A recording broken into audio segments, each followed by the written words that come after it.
오늘 각종 사건, 사고 소식을 정리해보는 포인트 뉴스입니다. 첫 번째 소식입니다. 손흥민 선수의 부친 손웅정 감독이 운영하는 유소년 축구 아카데미에서 손 감독 등 3명이 아동학대 혐의로 피소된 것으로 알려져 논란이 일고 있습니다. 고소인 측은 멍이 들 정도의 체벌이 있었다고 주장했고, 손 감독 측은 사실과 다른 부분이 있을 뿐 아니라 고소인 측에서 수억 원의 합의금 요구가 있었다고 반박했습니다. 이상현 기자입니다. 손웅정 감독과 코치진 2명은 손축구 아카데미 소속 유소년 선수 A군에 대한 욕설과 체벌 혐의로 검찰 조사를 받고 있습니다. 이 사건은 지난 3월 아동 A군 측이 오키나와 전지훈련 중 코치가 허벅지 부위를 코너킥 봉으로 때려 2주간의 치료가 필요한 상처를 입혔다고 고소하면서 불거졌습니다.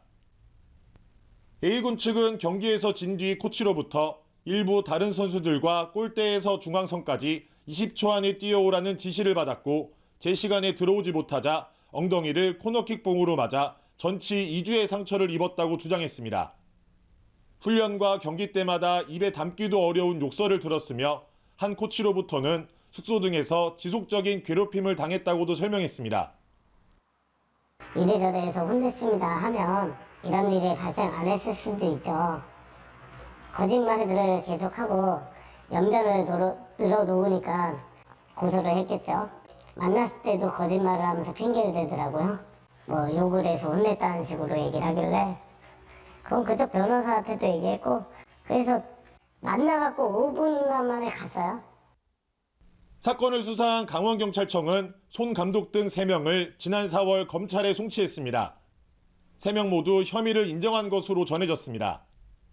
손 감독은 입장문을 통해 사실관계를 왜곡하거나 숨기지 않고 가감없이 밝히며 수사에 협조하고 있다며, 지도자들의 행동에 있어서 아이들에 대한 사랑이 전제되지 않은 언행과 행동은 없었다고 반박했습니다. 다만 시대의 변화와 법의 기준을 읽지 못하고 자신의 방식대로만 지도한 점에 대해서는 반성한다고 말했습니다. 그러면서 아이들이 운동장에서 최고의 집중력을 발휘하고 훈련에 몰입할 수 있도록 또 다른 방법을 찾겠다고 강조했습니다. 합의 진행 과정을 두고서도 주장이 엇갈리고 있습니다. 손 감독은 고소인 측에서 수억 원의 합의금 요구가 있었다고 주장했지만, 고소인 측은 사과도 없이 합의 조건을 제시해 감정적으로 이야기한 것일 뿐이라고 반박했습니다. 연합뉴스 TV 이상현입니다. 다음 소식입니다. 무더위가 계속되는 요즘 물을 쓸 수 없다면 참 힘들 겁니다. 그런데 인천 송도에서 수돗물에 이물질이 발견되면서 때 아닌 생수대란이 벌어졌습니다. 어떻게 된 일인지 한웅희 기자가 다녀왔습니다. 한여름밤 인천 송도의 한 아파트. 주민들이 단지 안으로 긴 줄을 섰습니다. 손에 들린 건 페트병.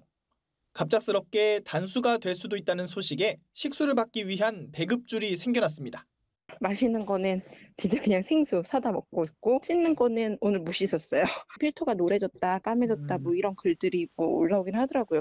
뭐가 들어갔다는 것만 해줘도 뭐가 들어갔는 걸 우리가 알 수 있잖아요. 그런데 그거 이야기 없이 먹지 말라고만 하니까.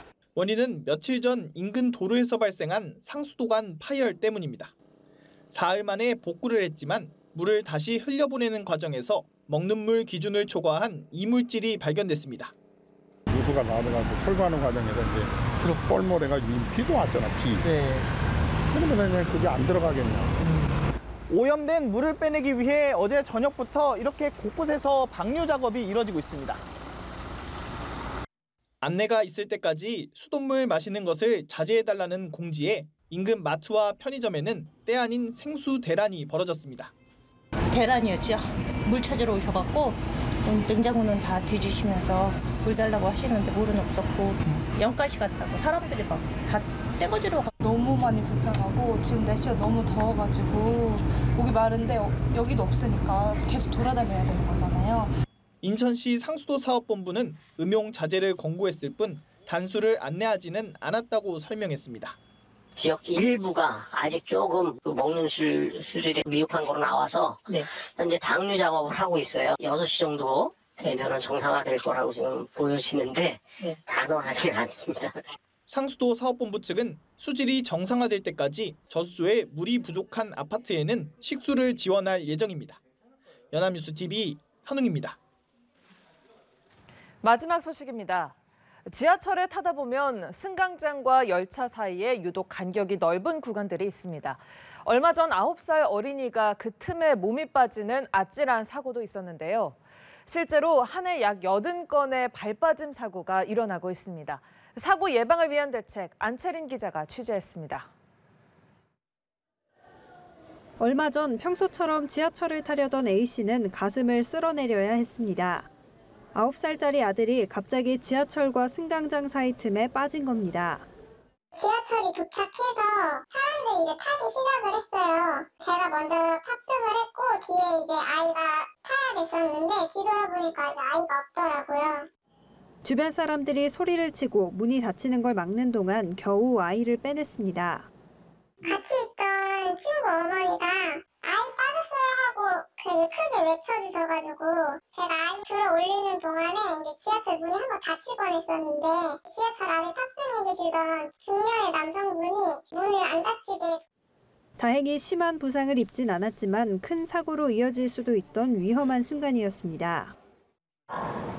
실제 아이가 빠졌던 구간입니다. 열차와 승강장 사이 거리는 약 20cm 정도로 넓게 벌어져 있습니다. 승강장이 곡선으로 생긴 탓에 열차와 간격이 벌어질 수밖에 없는 구조입니다. 발빠짐 주의 안내에도 지하철역에서 일어나는 발빠짐 사고는 한 해 80건이 넘습니다. 서울교통공사는 사고 예방을 위해 열차 도착 시 올라오는 자동 안전발판을 꾸준히 설치하고 있다는 입장입니다. 하지만 설치 속도가 더뎌 해당 사고 지점도 장치 점검 등을 거쳐 이르면 내년 3월쯤에나 부착이 가능할 전망입니다. 공사 측은 장치를 설치하기 전이라도 경고 방송을 하고 바닥면에 LED 경고등을 설치해 사고를 최소화할 방침입니다. 연합뉴스TV 안채린입니다.